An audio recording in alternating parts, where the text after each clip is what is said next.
The cargo hold of the horizon's edge was cold and dark.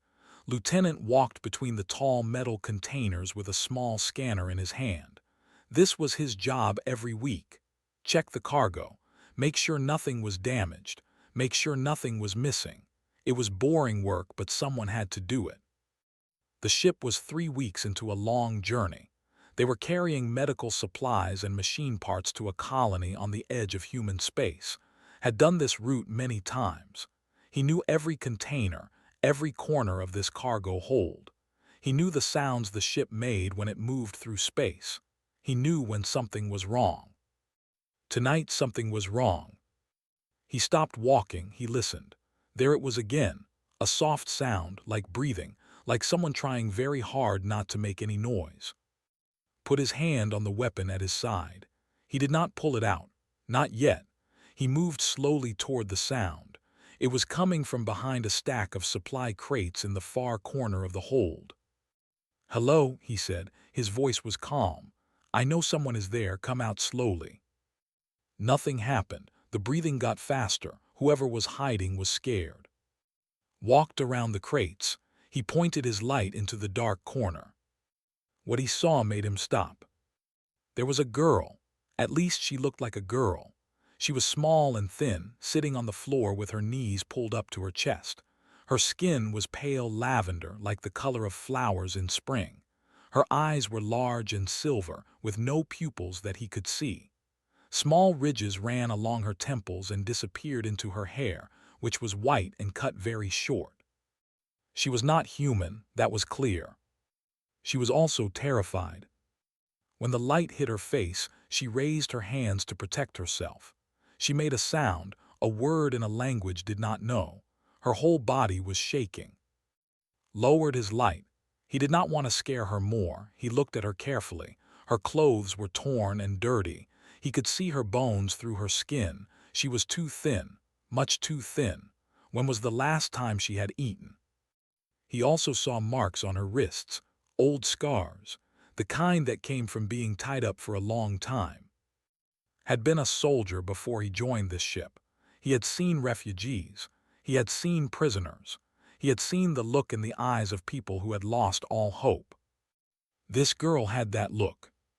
"Hey," he said softly. He crouched down so he was not standing over her. "It's okay. I'm not going to hurt you." She did not understand his words, but she watched his face. She watched how he moved. Slowly, very slowly, she lowered her hands. Thought about what he should do. The rules were clear. Stowaways had to be reported to the captain immediately. They had to be detained and sent back to wherever they came from. That was the law. But those scars on her wrists, that fear in her eyes, where had she come from? What had happened to her there? He looked at her for a long moment. Then he made a decision. "Wait here," he said. He held up his hand to show her he meant no harm. "I'll be right back." He walked to the small supply room near the cargo hold. He found a bottle of water and a protein bar. It was not much, but it was something. He brought them back to the corner where the girl was still sitting. She had not moved.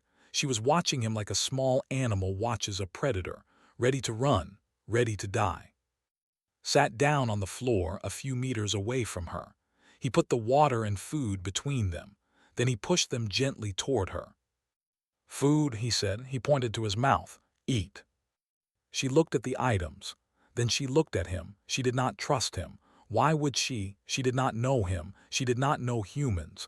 For all she knew, this was a trick. But she was hungry. He could see it in the way her eyes kept going back to the food. Finally, hunger won over fear. She reached out with a thin hand and took the protein bar.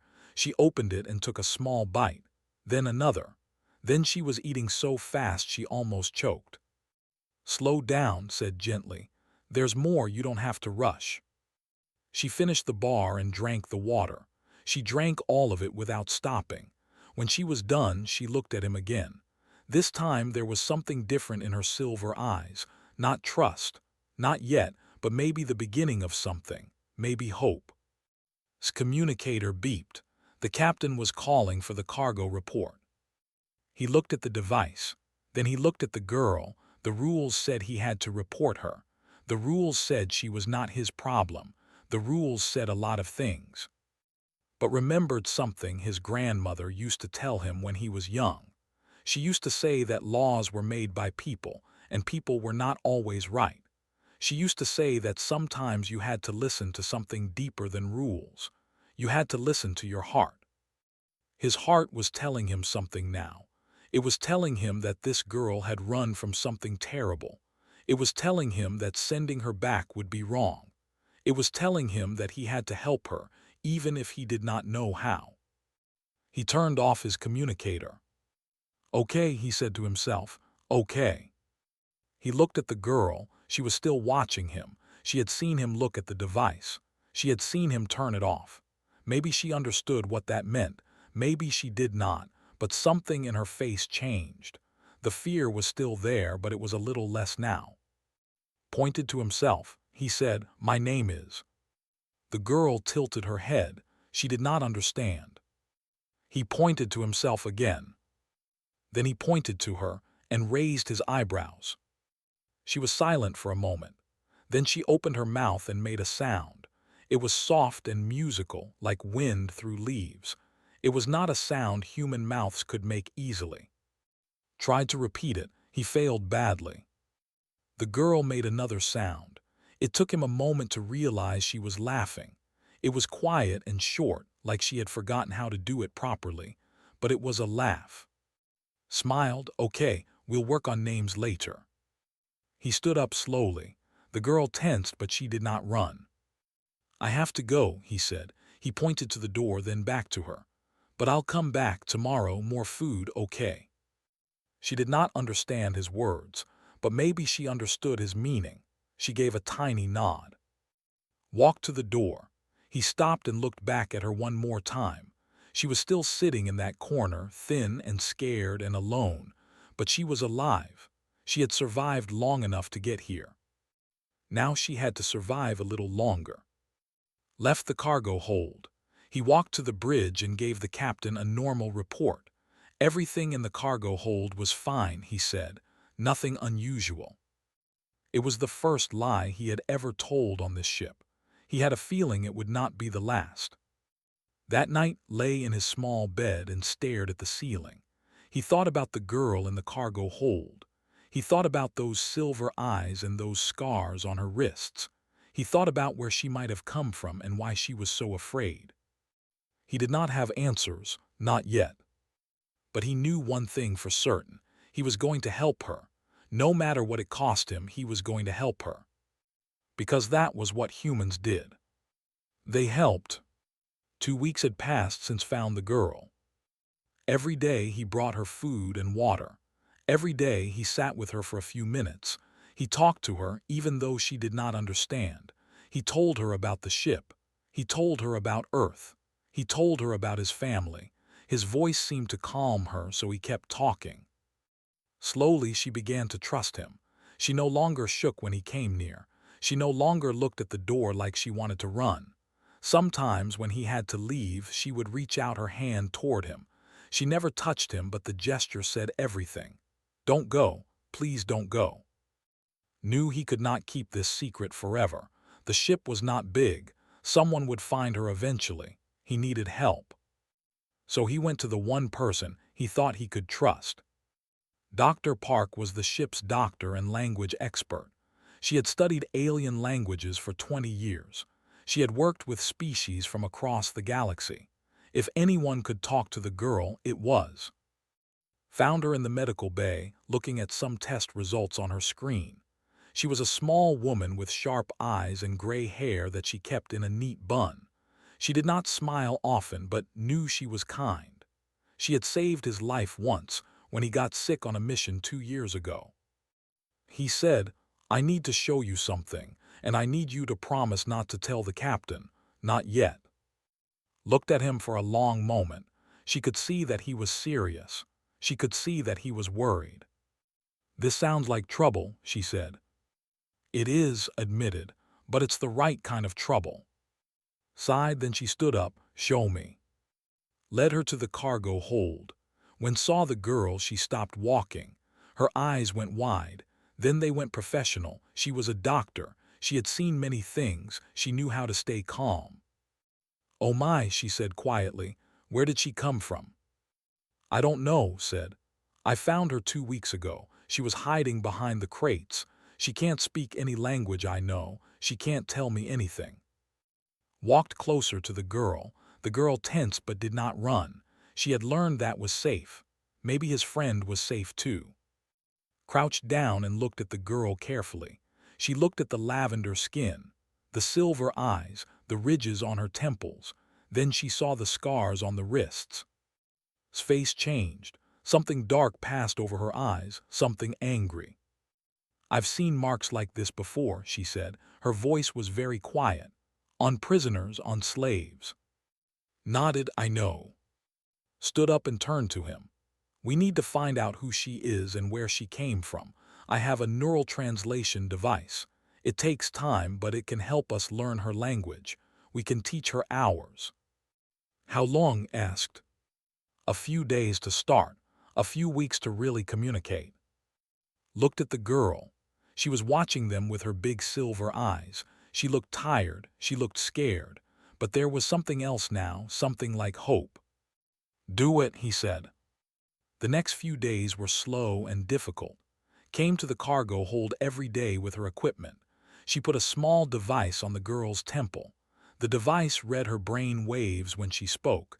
It matched sounds with meanings. It was not perfect, but it was a start. The girl was smart, very smart. She learned fast. By the end of the first week, she could say simple words: yes, no, water, food, sleep. By the end of the second week, she could make sentences. And that was when the truth came out. And sat with her in the cargo hold. The ship's lights were dim. It was late at night when everyone else was sleeping. The girl looked at them both. She had something to say, something important. "My people," she began. Her voice was soft and careful. Each word was hard work. "We are called." Typed the name into her computer. She searched the ship's database. "I don't have any records of your species.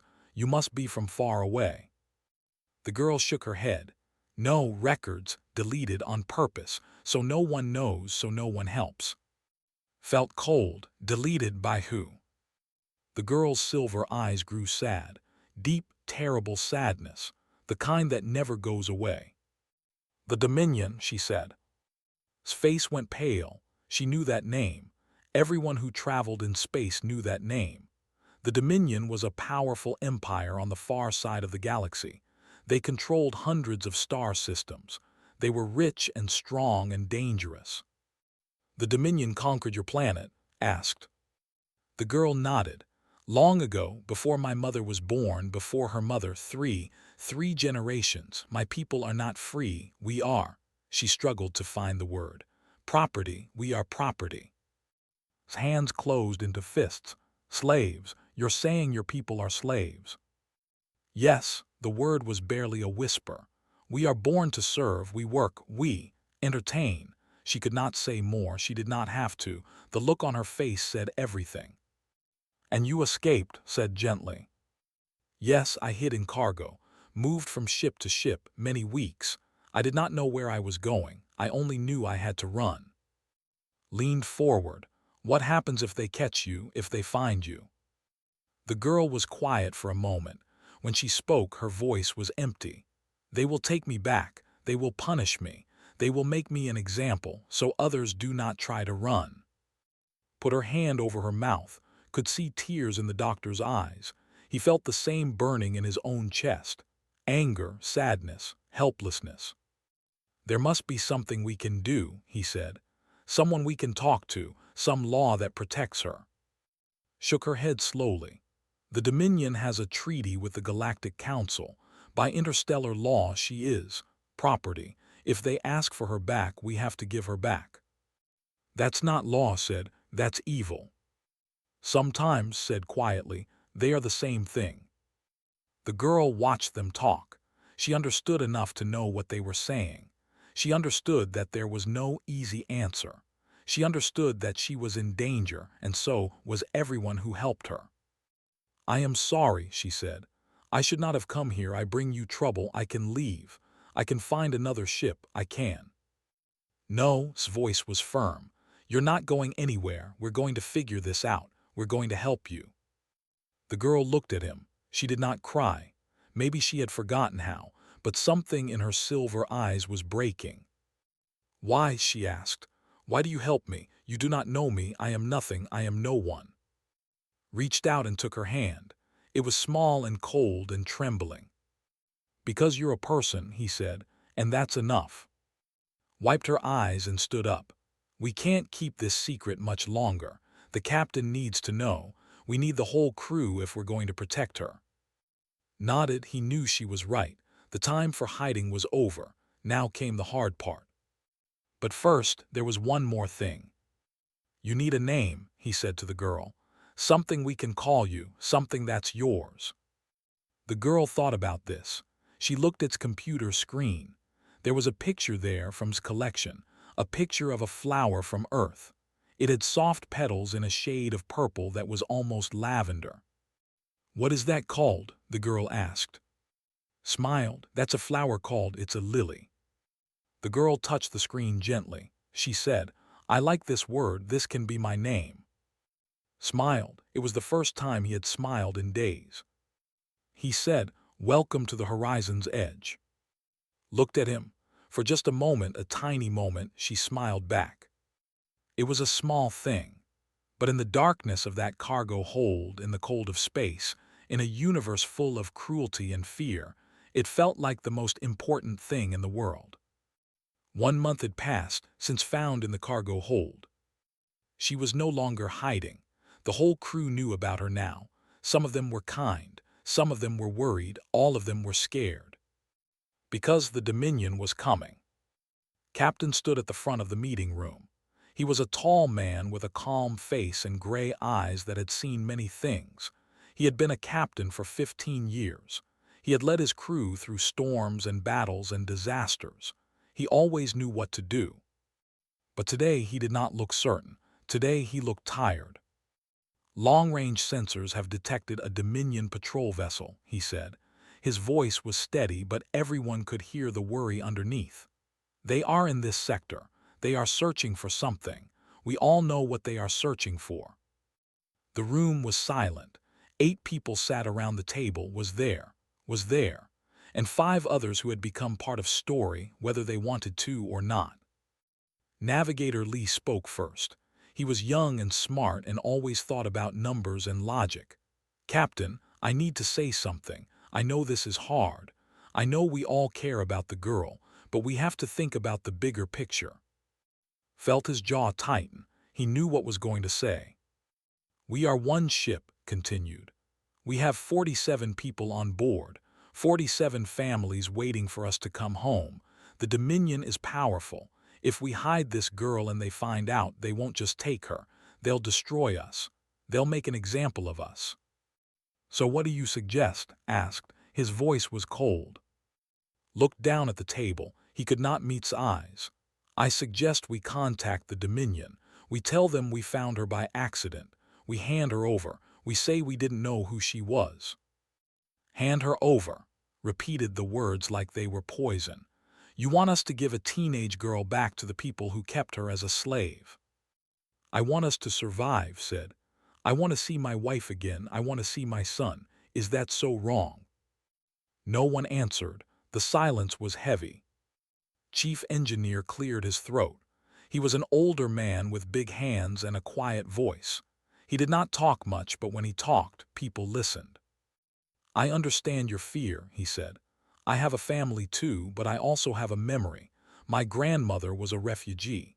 She survived a terrible camp when she was young. Many people died there, but some good people helped her escape. They risked their lives for a stranger. He looked around the room. If those people had thought only about themselves, my grandmother would have died. I would never have been born. My children would never have been born. He paused. We don't send people back to die. That's not who we are. That's not what humans do. Opened his mouth to argue, but security officer raised her hand. Let me speak, she said, was a practical woman. She solved problems. She did not waste time on emotions. I understand both sides, but I also know something about Dominion ships. They are big and slow.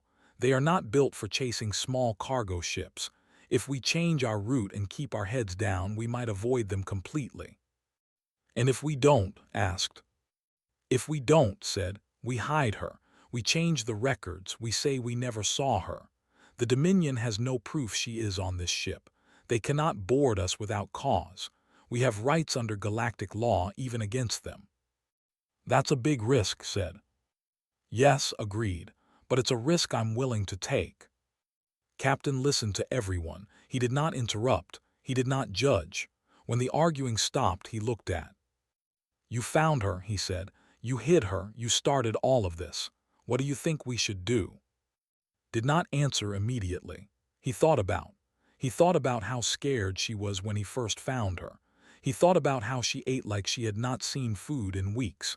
He thought about those scars on her wrists. He also thought about what she had become in the past month. She was learning to smile again. She was learning to laugh. Just yesterday had shown her pictures of flowers from Earth, had asked what they smelled like. She had never smelled a flower in her life. How could he send her back to darkness? But was also right. 47 people were on this ship, 47 lives. Could risk them all for one girl. I need to think, he said. Give me until tomorrow. Captain nodded.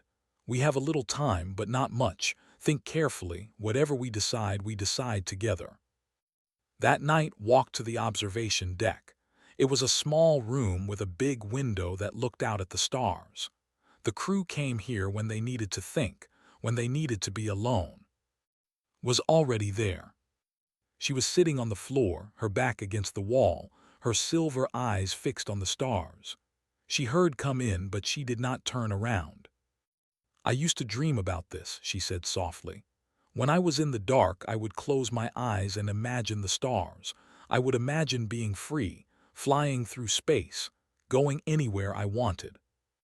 Sat down next to her, and now I am here, she smiled, but it was a sad smile.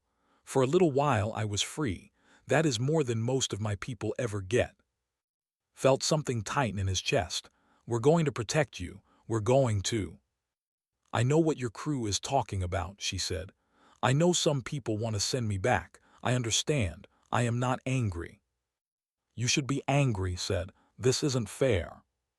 Finally looked at him. Her silver eyes were calm, too calm. The Dominion taught us that anger is useless, she said. They taught us that we are small and weak. They taught us that fighting back only brings more pain. She looked back at the stars. But you know what they never taught us. They never taught us to hope.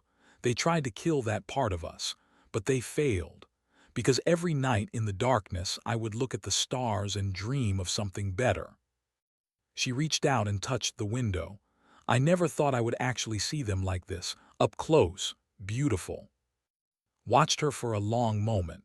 He thought about everything she had been through, everything she had lost, everything she still hoped for.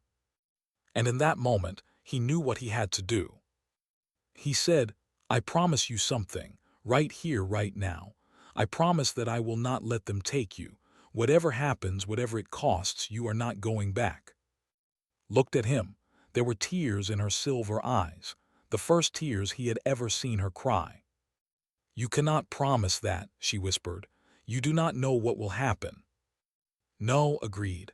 I don't, but I know what I'm willing to do, and I'm willing to fight for you. Stared at him, she did not understand. In her world, people did not fight for each other. In her world, the weak were abandoned. The strong survived.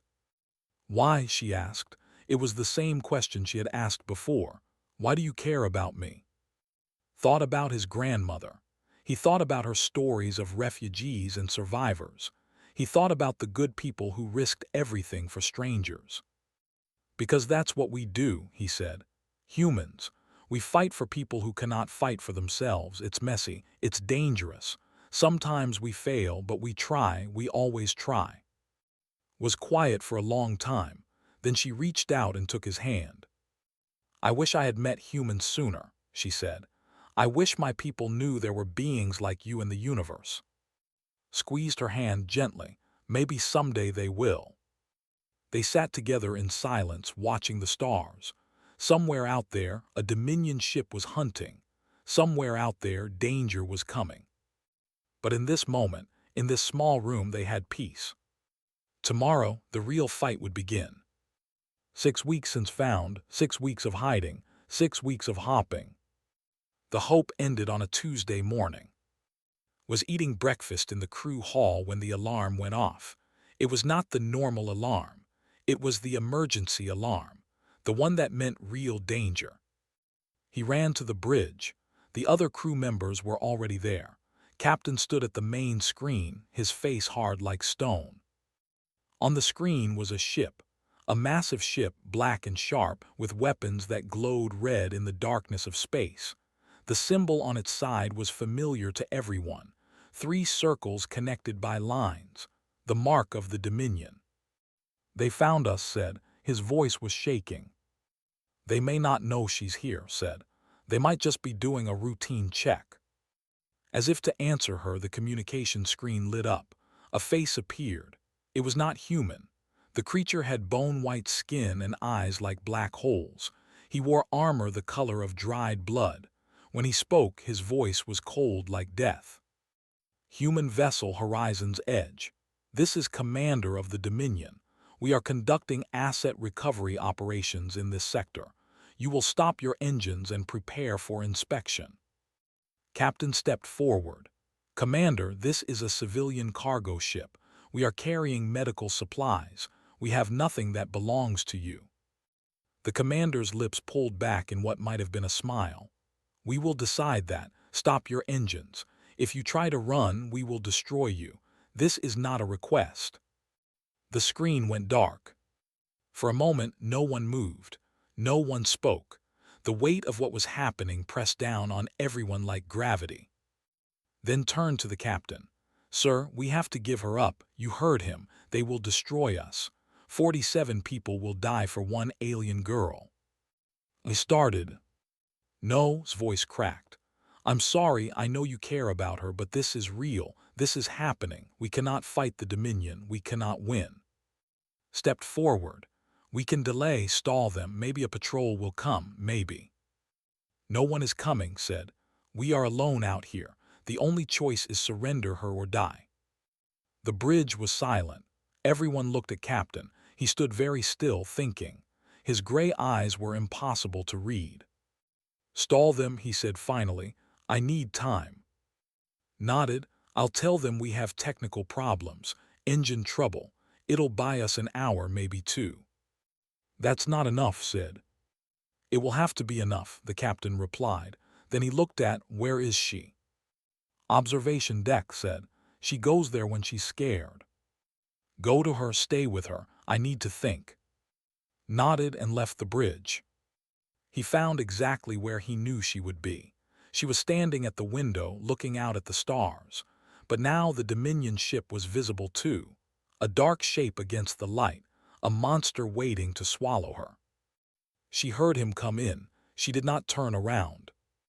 "They found me," she said. Her voice was flat, empty. "Yes. They will take me back." Walked to stand beside her. "We're not going to let that happen." Finally turned to look at him.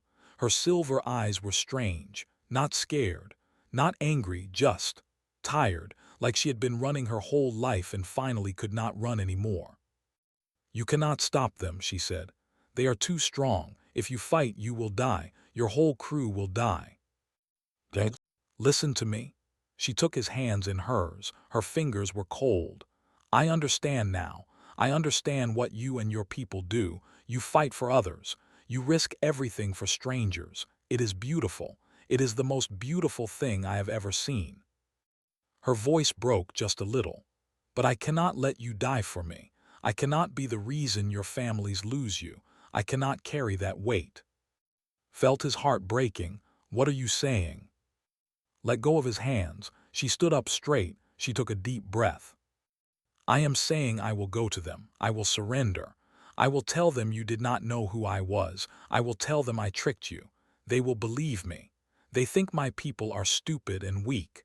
They will believe I fooled the simple humans.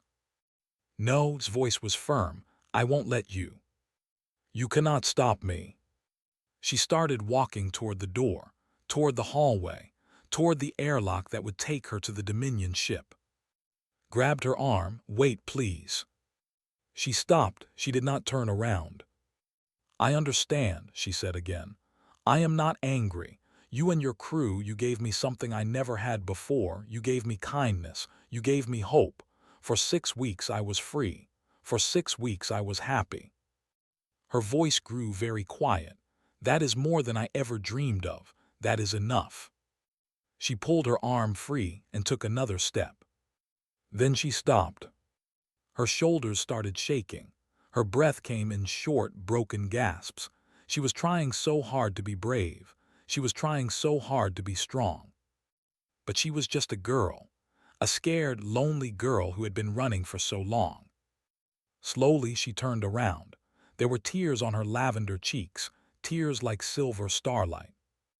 But I don't want to go back, she whispered. His heart shattered.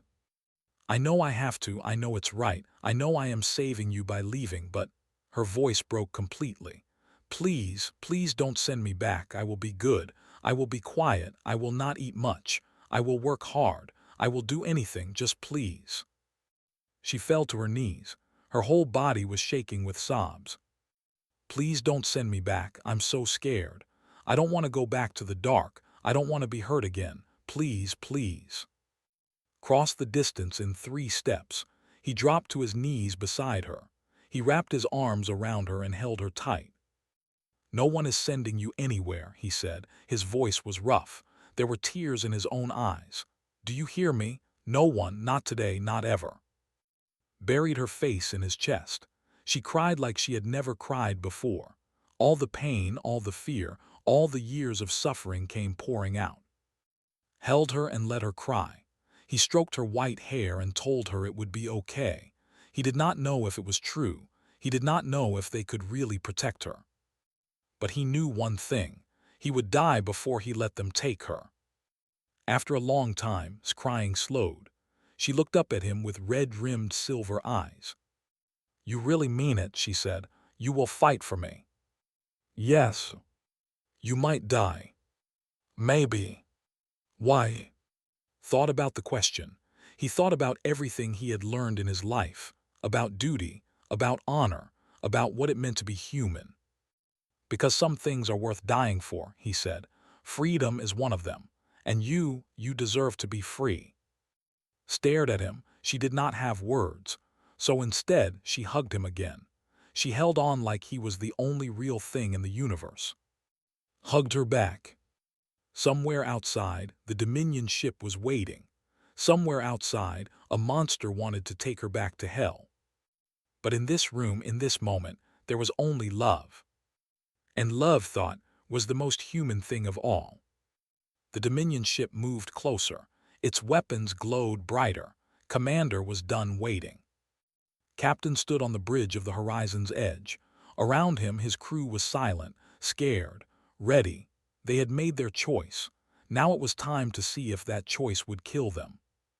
Captain said from her station, they're sending another message. They want to know why we haven't stopped our engines.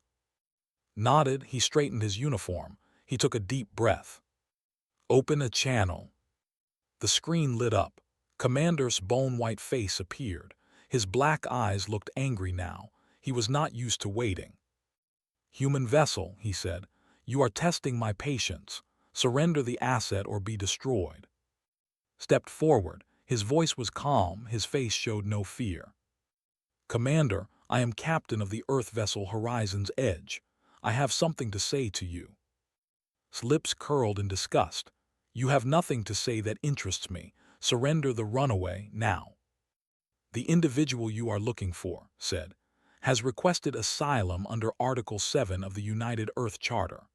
This article states that all sentient beings have a fundamental right to life, dignity, and freedom from slavery. Was silent for a moment, then he laughed. It was an ugly sound like rocks grinding together. Article 7, you quote laws at me. Human, you are nothing. Your species is young, weak, a child among the stars. You do not make the rules, we do. Perhaps, agreed. We are young, but we learn fast, and we have learned something important, something your kind seems to have forgotten. Oh, and what is that? His gray eyes grew hard. That every person has value, every life matters, that the strong do not have the right to crush the weak. Leaned forward, his black eyes burned with cold anger. The creature you are protecting is property. It belongs to the Dominion. By the laws of the Galactic Council, you must return it. If you refuse, I will take it by force. She is not property, said. She is not in it. She is not an asset to be recovered. She is a person. Her name is, and she is under the protection of the United Earth Republic. The bridge was completely silent. Everyone watched the screen. Everyone held their breath. His face twisted with rage. You dare to challenge the Dominion over one worthless slave. She is not worthless, said. No one is. Slammed his fist against something off-screen. You stupid, foolish humans. Your species has no power here. You have no army, you have no fleet. What will you do? Fight us. You will lose, you will all die. Smiled. It was not a kind smile. It was the smile of a man who had made peace with his decision. You're right, he said. We might lose, we might die. But here is what you need to understand about humans, Commander. We have spent our entire history fighting for people who cannot fight for themselves. He stepped closer to the screen. We have bled for it, died for it, built monuments to it. It is who we are. It is what makes us human, and we will not stop, not for you, not for anyone. Was quiet. His black eyes studied like a predator studying prey. You would die for this creature, this slave, this nothing. She is not nothing, said. She is one of us now, and we do not give up our people, not now, not ever. The silence stretched. Seconds felt like hours. Behind the captain, the crew stood ready. Was there, his hand on his weapon? Was there, her medical kit ready for whatever came next? Was there, ready to give the engines everything they had? Even was there, pale but steady. He had made his choice too. And in the back of the bridge, hidden from the camera, stood watching. Her silver eyes were wide. Her hands were pressed against her chest. She had never seen anything like this. She had never known anyone would fight for her, die for her. It changed something inside her. Something that had been broken for a long time began to heal. Commander spoke again. His voice was different now, not angry, calculating. You are making a terrible mistake, Captain. The Dominion has a long memory. We do not forget insults. We do not forgive defiance. Then remember this, said. Remember that one small human ship stood against you. Remember that we refused to be afraid. Remember that we chose to do what was right, even when it was hard. He leaned forward. And know that if you come for us, we will fight. We will hurt you. And even if you destroy us, others will know what we did. Other humans will hear our story, and they will remember too. Stared at him, the black eyes showed nothing. The white face was like a mask. Then slowly he sat back. You are not worth the trouble, he said. His voice was cold, but something had changed. Some calculation had been made. Destroying a human vessel over one escaped slave would cause complications, political difficulties. Said nothing, he waited. Keep your pet, said, for now. But know this, human, the Dominion is patient, we have time. And one day when your species finally matters enough to notice, we will come for you. The screen went dark. For a moment no one moved, no one breathed. Then spoke her voice full of wonder. They're leaving, they're actually leaving. On the sensors, the Dominion ship was turning away. Its engines glowed, and it began to move back toward deep space. They were safe. The bridge exploded with noise, people cheering, people crying, people hugging each other. All the fear and tension of the last hours came pouring out. Pushed through the crowd and found. She was standing frozen, tears streaming down her lavender cheeks. They left, she whispered. They actually left. Yes, said. He was smiling so wide his face hurt. They left, you're safe. Looked at him. Then she looked at Captain. Then she looked at all the humans celebrating around her. You saved me, she said. You risked everything for me. Put his hand on her shoulder. That's what family does. Did not know what to say, so she just cried. But for the first time in her life, they were tears of joy. 3 months later, the Horizon's Edge docked at an Earth orbital station. The station was called New Sol, and it hung above the blue and green planet like a jewel in space. Stood at the observation window. She had new clothes now, clean clothes. She had gained weight and the color had returned to her cheeks. She looked healthy, she looked happy. Stood beside her. Together they watched Earth slowly turn below them. It's beautiful, said. Her voice was full of wonder. It's home, replied. Was quiet for a moment. Then she said, the lawyers say my asylum has been approved. I can stay, legally, forever.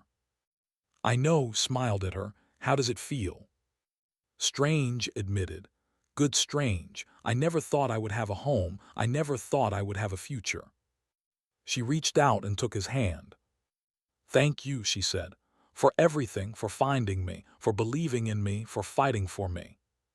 Squeezed her hand gently. You don't have to thank me, you're family now, and family takes care of each other. Smiled a real smile, the kind that reached her eyes.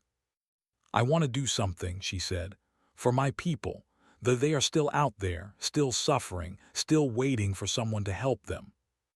Nodded, what do you want to do? I want to tell our story. I want humans to know what the Dominion does. I want to find others who escaped like me.